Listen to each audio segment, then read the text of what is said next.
اعوذ باللہ من الشیطان الرجیم بسم اللہ الرحمن الرحیم۔ صبح کے وقت پڑھنے کی دعا۔ الحمد للہ الذی توادع کل شیء لعظمته والحمد للہ الذی ذل کل شیء لعزته والحمد للہ الذی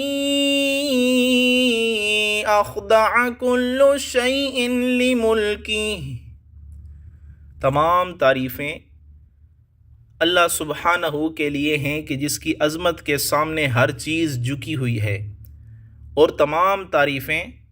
اللہ عز و جل کے لیے ہیں کہ جس کی عزت کے سامنے ہر چیز حقیر ہے، اور تمام تعریفیں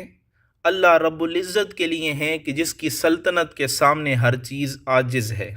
حضرت سیدہ ام سلمہ رضی اللہ تعالی عنہا نبی کریم رؤوف الرحیم صلی اللہ تعالیٰ علیہ وآلہ وسلم کا یہ ارشاد نقل فرماتی ہیں کہ جو شخص صبح کے وقت یہ دعا پڑھ لے اس کے لیے 1,00,000 نیکیاں لکھ دی جاتی ہیں، اور اگر اس دن اس شخص کا انتقال ہو جائے تو اس کی روح کو سبز پرندوں کی شکل دے کر جنت میں چھوڑ دیا جائے گا، جو جنت میں جہاں چاہے گا چرتا پھرے گا۔